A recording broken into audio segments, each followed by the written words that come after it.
بس دو تین متفرق انتظامی نقطۂ نظر کی اور کچھ تعارفی نقطۂ نظر کی باتیں ہیں۔ الحمدللہ نحمدہ ونستعینہ ونستغفرہ ونؤمن بہ ونتوکل علیہ۔ قال اللہ تعالیٰ فی القرآن المجید والفرقان الحمید، اعوذ باللہ من الشیطان الرجیم، بسم اللہ الرحمن الرحیم۔ لئن شکرتم لازیدنکم ولئن کفرتم ان عذابی لشدید۔ اللہ تعالیٰ کا ارشاد ہے کہ اگر تم نے میری نعمت کا شکر ادا کیا تو میں اس میں اضافہ کروں گا، اور ناقدری کی ناشکری کی تو میری سزا بہت شدید ہے۔ اللہ تعالیٰ کا احسان و کرم ہے کہ 2 سال کے وقفے کے بعد یہ 19واں سالانہ جلسہ اور اجتماع منعقد کرنے کا اللہ تعالیٰ نے ہمیں موقع بھی عطا کیا اور توفیق بھی عطا کی۔ 16واں سالانہ جلسہ ہوا تھا اور 17واں سالانہ جلسہ اور 18واں سالانہ جلسہ ایک طرح سے وہ کورونا کی نظر ہو گیا۔ اس کی کتنی حقیقت ہے، کیا حقیقت ہے، ایک دوسرا موضوع ہے، لیکن آپ کی اطلاع کے لیے کہ ہم نے بہت زیادہ کورونا کا اثر طاری نہیں کیا تھا۔ گزشتہ سال بھی تعلیم الحمدللہ مختلف حیثیت سے جاری تھی۔ 2-3 جگہوں پر ہم نے تعلیم کا نظم قائم کیا تھا۔ ارداپور میں بھی ایک کلاس چلی 7-8 مہینے ایک مولوی کی نگرانی میں، اور دارالارشاد القرآن کی طرف سے باقاعدہ اور تنخواہ کا بھی نظم تھا، وہیں کے طلبہ سے زیادہ۔ ایک کلاس پوسد میں بھی چلی 2 مقامات پر، اور ایک کلاس یہاں کوبرا اور قریب کے جو طلبہ تھے ان کی کلاس قریب کے ایک مکان میں چلی کچھ مہینے، اور پھر کچھ مہینے مدرسے میں چلی۔ لیکن اس سال الحمدللہ شروع ہی سے، یعنی رمضان کے فوراً بعد سے 1 جون سے یہ دارالارشاد القرآن کا باضابطہ یہاں آغاز ہوا ہے۔ قیام اور تعام کے ساتھ اور بغیر کسی رکاوٹ کے، بغیر کسی چھٹی دیے ہوئے یہ مسلسل الحمدللہ 10 ماہ کے قریب تعلیم یہاں جاری رہی ہے، اور یہ اس کا یہ سالانہ جلسہ ہے۔ یہ 19واں سالانہ جلسہ اور اجتماع عام ہے۔ چونکہ اجتماع پہلے الگ ہوتا تھا اور سالانہ جلسہ الگ ہوتا تھا، جب تک سالانہ جلسہ مسجد اقصی میں ہوتا تھا تو یہاں اجتماع رکھا جاتا تھا، لیکن اب چونکہ یہاں تعمیر ہو گئی ہے اس لیے اب اجتماع الگ سے رکھنے کی کوئی ضرورت نہیں، اور بہت سارے انتظامات بھی کرنے پڑتے ہیں۔ اس لیے اب ہم نے 2-4 سالوں سے مناسب سمجھا کہ الگ سے اجتماع نہیں ہوگا، بلکہ اجتماع وہ سالانہ جلسے ہی کے ساتھ ہوگا۔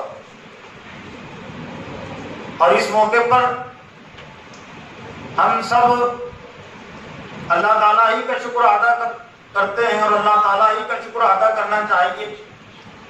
یہ لوگوں کا تعاون یہ تو ایک ذریعے کے طور پر ہوتا ہے، لیکن بہرحال جن حضرات کا تعاون ہے وہ بھی قابل قدر ہے۔ اور حدیث میں ہے کہ جو لوگوں کا شکر ادا نہیں کرتا وہ اللہ کا بھی شکر ادا نہیں کرتا۔ تو اس لحاظ سے دارالارشاد القرآن تمامی معاونین کا، متعلقین کا، متوسلین کا شکر گزار ہے۔ یہ جلسے میں آپ آئے، یہ بھی بڑا آپ کا ایک تعاون ہے، اور دیگر موقع سے بھی ہم امید رکھیں گے۔ دارالارشاد القرآن کے اندر باضابطہ 2 شعبے جاری ہیں، ایک دینیات کا شعبہ اور دوسرے حفظ کا شعبہ۔ عالمیت کے شعبے کا ہم نے آغاز کیا تھا 2 سال پہلے، لیکن زیادہ طلبہ اس میں نہیں رہ سکے، دوسرے اداروں میں تعلیم حاصل کرنے کے لیے گئے، تو اس لیے ہم نے اس کو بھی مؤخر رکھا۔ اس لیے فی الوقت ادارے میں 2 شعبے ہیں، دینیات کی 3 کلاسیں ہیں اور حفظ کی 2 کلاسیں، اور 75 طلبہ قیام و تعام کے ساتھ یہاں زیر تعلیم ہے۔ اب تک ادارے سے دینیات کی تعلیم حاصل کرنے والے طلبہ کی تعداد 1000 ہے۔ دینیات کی جو مختصر تعلیم ہوتی ہے، عقائد اور اخلاق و کردار جو بنیادی تعلیم ہوتی ہے، اور باضابطہ فارغین کی جو تعداد ہے وہ ہے 50، کچھ فہم قرآن کے ساتھ۔ یہ 50 فارغین میں سے 30-35 فارغین مختلف مقامات پر امامت اور مولوی کی خدمت بھی انجام دے رہے ہیں، اور ان میں سے بہت سارے یہاں فارغین اس جلسے میں تشریف فرما بھی ہے۔ ادارے کی ایک جو اہم ضرورت ہے، یہ میں چندے کا اعلان اس وقت نہیں کر رہا ہوں، صرف تعارف کے لیے، توجہ کے لیے، کہ جو اہل خیر حضرات ہیں، بہت سارے اہل خیر حضرات موقع کی تلاش پہ رہتے ہیں۔ تو یہ مسجد الحمدللہ یہ تو 2014 سے شروع ہے، لیکن صرف اس میں اس کا ایک تعمیری کام باقی ہے، اس میں ٹائلس نہیں ہے، اس لیے نیچے پلاسٹک بچھا ہوا ہے، اوپر پھر سترنجیاں اور پھر چٹائی، لیکن اس کے باوجود بھی خوردورا من اس پہ رہتا ہے۔ تو اللہ سے دعا بھی رہتی ہے اور درخواست بھی ہم کرتے ہیں کہ کوئی یہ ٹائلس کا نظم ہو جائے۔ یہ بھی آج کے دور میں بڑا ہی خرچ ہے، مدرسے کا جو ماہانہ خرچ ہے وہ تقریباً 2 لاکھ کے قریب ہے، اور سالانہ خرچ یہ 20 لاکھ کے قریب ہے۔ 10 ماہ مدرسہ چلتا ہے، اور یہ سب کے سب تعاون آپ حضرات ہی کے تعاون سے، آپ حضرات ہی کے توجہ سے ہوتا ہے۔ تو اللہ سے یہ دعا بھی ہے کہ اس میں ٹائل کا نظم ہو جائے کسی کے ذریعے سے، اور ایک ادارے کی ایک اہم ضرورت تعمیری لحاظ سے وہ دفتر کی تعمیر بھی ہے۔ باضابطہ دفتر کی تعمیر نہیں ہے، مہمان خانے کی تعمیر نہیں ہے، جو زینے کے نیچے جو ایک چھوٹا سا روپ نکلا ہے اسی کو دفتر کے طور پر، مہمان خانے کے طور پر استعمال کیا جا سکتا ہے۔ کوئی کام رکا ہوا نہیں ہے، یعنی یہ ہو تو بہتر ہے، اور نہ بھی اگر ہو تو الحمدللہ یہاں 7-8 سال سے نماز بھی ہے، کھلاتے بھی شروع اور آپ بھی بیٹھے ہوئے، اللہ ایسے ہی دفتری لحاظ سے بھی کوئی کام رکا ہوا نہیں ہے۔ تو اب میں زیادہ وقت نہیں لیتے ہوئے اس اجتماع عام اور جلسے عام کی جو اہم کڑی ہے، 2 مہمان ہمارے درمیان میں تشریف فرما ہیں۔ ویسے دعوت نامے میں اور پامفلیٹ میں، پوسٹر میں ہم نے جو مقرر خصوصی کے نام دیے تھے، تو ان میں ناموں میں سے تو محترم واجد علی خان صاحب موجود ہیں۔ مولانا عطا اللہ محمدی کا نام بھی تھا، لیکن ان کے والد محترم کی طبیعت ناساز ہو گئی، بہار کے رہنے والے تھے، وہ اکوٹ میں اس وقت ہے لیکن وہ بہار چلے گئے۔ ایک مقرر کا ہم نے اور وقت لیا تھا، محترم شاہد اوس صاحب، وہ پونا کالج میں عربی پڑھاتے بھی ہیں، اور جب ان سے وقت لیا گیا تھا ان کو وقت دیا بھی گیا تھا چھٹی، لیکن ظاہر بات ہے سرکاری ملازم بھی ہے، تو بعد میں بہت ساری ذمہ داریاں ان پر آ گئی، اور کوشش کرنے کے بعد بھی ان کو چھٹی نہیں مل سکی، اس لیے نہیں آ سکے۔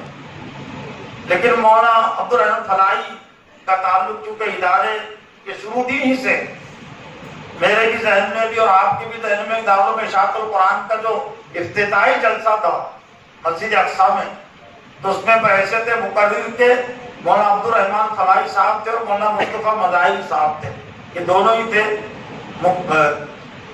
مقرر خصوصی کی حیثیت سے افتتاحی جلسے میں۔ اور یہ بھی کچھ عائد بات ہے، اس نے اتفاق کے 19ویں جلسے عام میں بھی مقرر خصوصی کے طور پر ان کا وقت ملا ہے، اور میرا اپنا احساس یہ ہے کہ 2 جو مہمان ہمارے نہیں آ سکے، ان دونوں مہمانوں کی طرف سے مولانا محترم کی آمد کی وجہ سے بھرپائی ہو گئی۔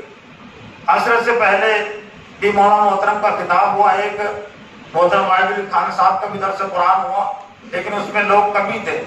عصر کے بعد طلبہ کا ایک چھوٹا سا تعلیم مظاہرہ تھا، اور پھر ایک تعلیم مظاہرہ یہ مغرب کے بعد ہوا۔